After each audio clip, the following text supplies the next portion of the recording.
Finally got some good weather. Finally. We can get out here to the range and do some well-deserved trigger time and some well-needed practice. Wouldn't you say? I'd say so. And Gypsy's behind the camera. Come on out here. I don't look right for being out on the camera today. Oh, you look fine. So, after a long winter, we're back for whatever it's worth. And today we're just doing some practice, trying to get the cobwebs out of our heads and I thought it was get the ice hands cubes. working. Huh? I thought it was ice cubes. Get the ice cubes out of our head. Yeah. Yeah, because cobwebs didn't really build up. The spiders don't even want to be anywhere near us. Yeah. I have too much pledge. And also, we're going to show you the gun that we're going to shoot the gun that I showed you on the tabletop, the Smith & Wesson Model 25. So, we'll get back to that.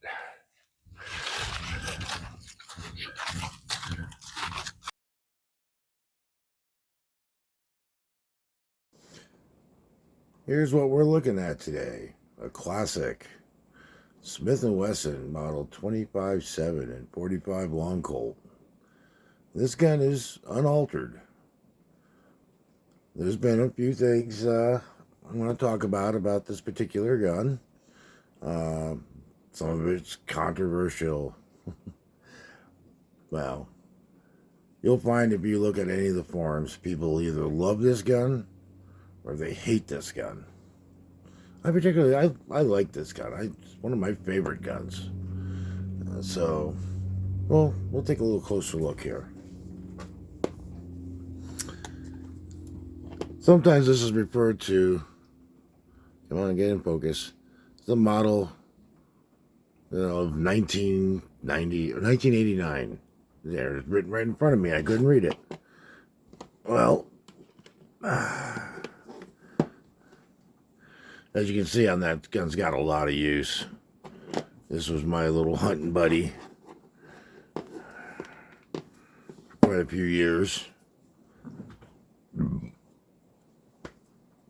Yeah, I'm one of those people that when they hunt with a handgun, they don't have scopes or all sorts of other. I mean, you've seen people, and you probably are one of those people who hunt with a handgun with a big old scope and a bipod, or you got some monstrous caliber out there, the 500 Smith & Wesson or what have you. But I like my Long Colt. It does a good job, especially loaded with the rounds you see there. They're 250 grain XTPs. And they're loaded pretty hot, about as hot as this gun really can handle. This is not like a 454 Casull, although I've never tried. Some people say you can chamber the 454 Casull in this gun, and it was never recommended you fire it in this gun unless you like destroying your gun, which I don't. I like this gun too much. Now, the only thing I did alter on it is the grips. These are Altamont grips. I like frame size grips just because of the way my hand is. With the standard Smith & Wesson target style grips or whatever they call them, I found trying to shoot double action with it, I had to reach too far. I couldn't get my finger in the right position to really shoot this thing in double action. I also have a set of sorry, I said single action, to shoot it in double action. I also have a set of target grips with, they're like an ergonomic left-handed, because I am left-handed, target grips with a thumb rest, basically for like bullseye shooting, and I've used it in bullseye matches in the past where you're just doing single action slow fire, because once you put those target grips on, you can't even reach the trigger in double action. So at least I can't, unless you got really big hands. I mean, I've got big hands, but my fingers are not that long. So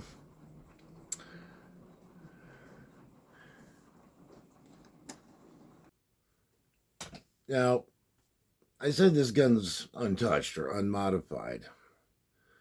One of the things you'll find if you go on like a uh, Smith and Wesson forum or some of the other forums out there, that these guns have an odd chamber on them. They're usually a little undersized. So basically, your 45 long Colt is bullet diameter is 4.52. The bore diameter is 4.51. And on this particular gun, the chamber, the throats of the chamber are about 450. So they're slightly undersized. Why they did that, I couldn't tell you. But it doesn't seem to affect this gun all that much. And I was thinking about it one time, having them reamed out to 4.52 or 4.525. And it would probably pick the accuracy up a little bit more.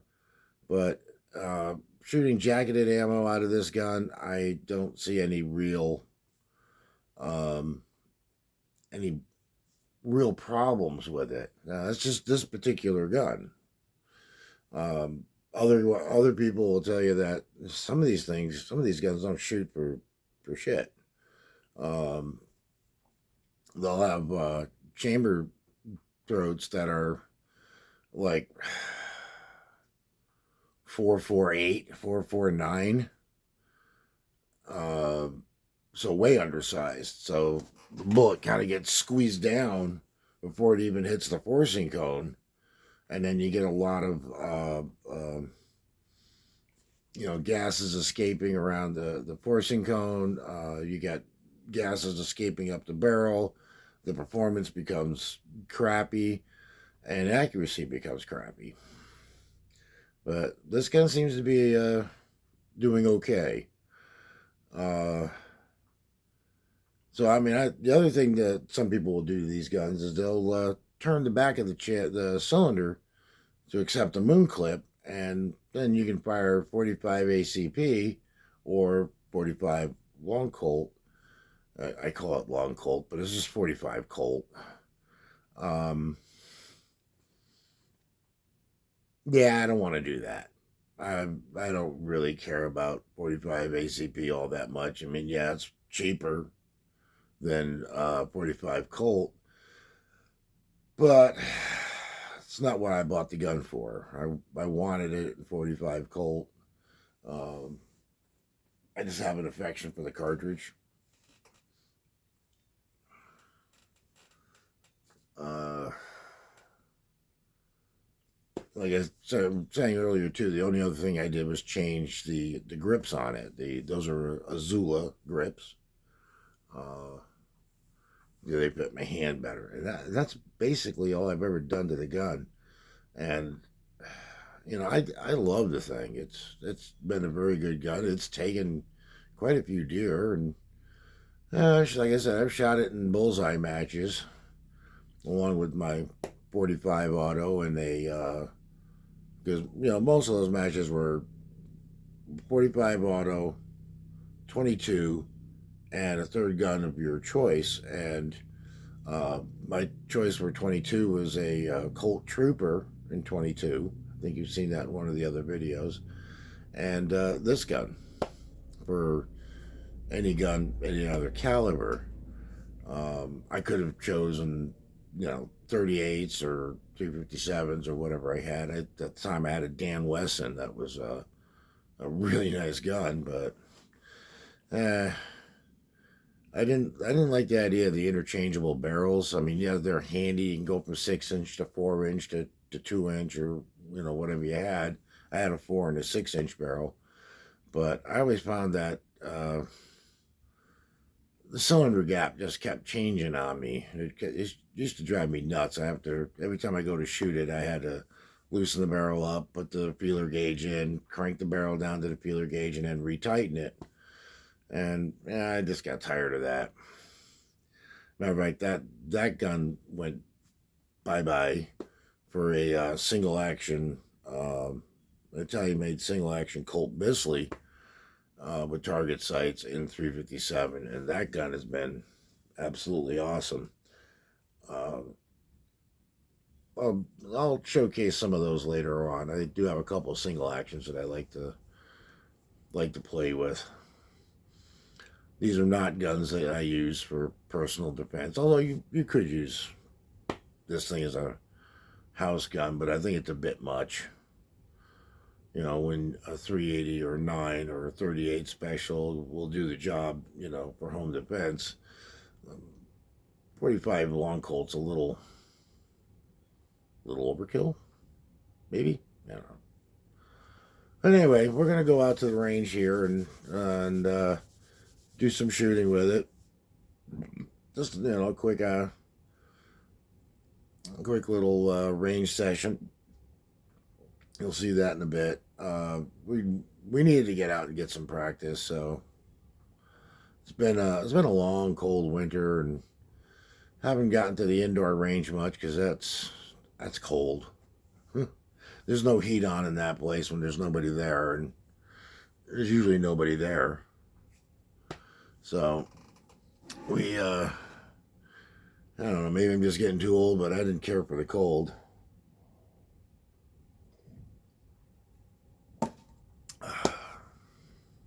Yeah, that's about it. So, on to the range. What do you? Yeah. So what are you doing now? 45 long Colt. For fun, or just to hurt yourself? Oh, this is cowboy loads. This is light stuff. This isn't the. Oh my God! Let's knock a house down. Loads.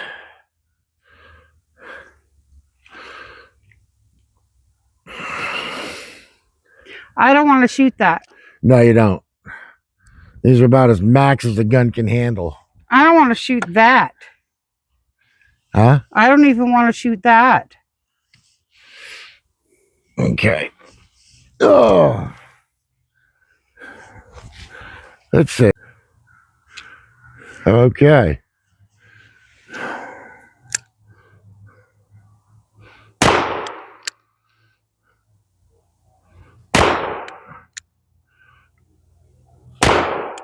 Hold off. Whenever you're ready.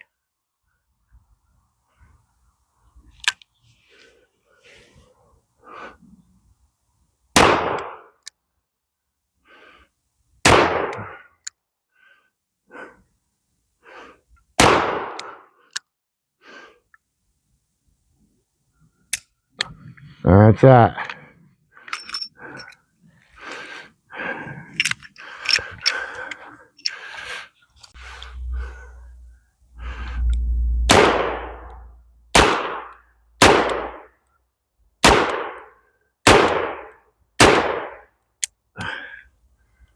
I like shooting these cowboy loads.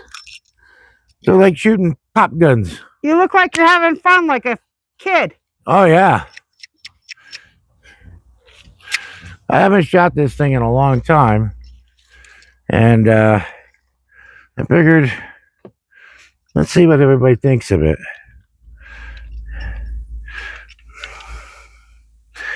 And some people are going to ask why I have such small grips on it if they didn't see the first part of this, the beginning of it. The small grips on this are so, my fingers, my little sausage fingers,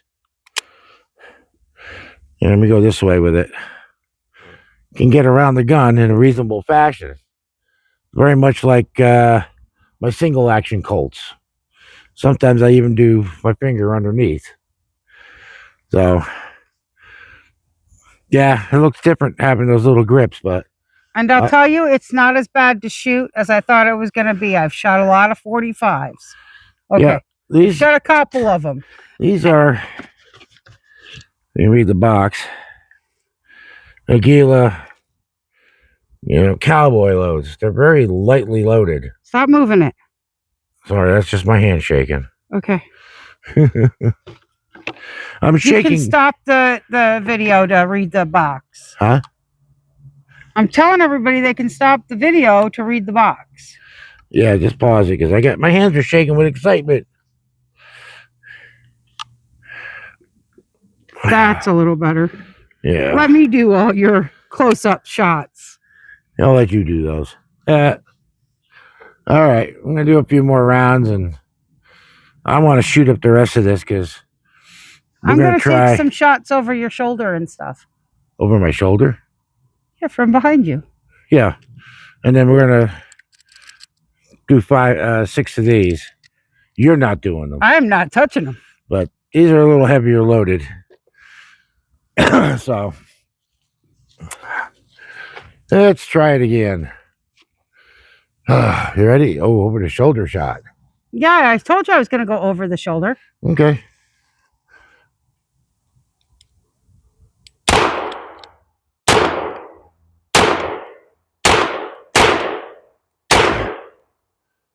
Click.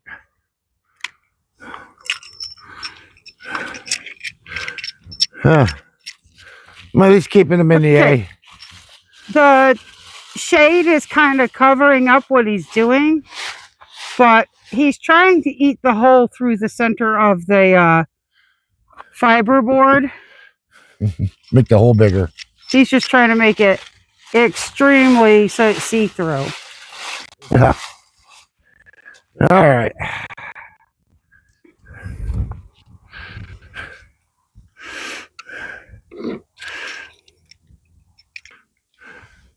It really would have been a candid shot, but it's not. You ready? Okay.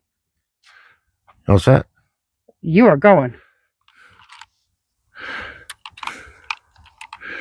And now we're going to use the big, nasty 240 grain. I forgot what the hell they're loaded to. But they tend to kick a bit. All set? Uh-huh.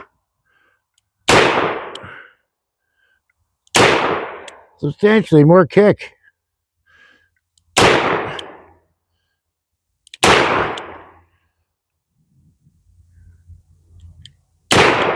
Lost my front sight for a minute. That should be 6. Click. Good.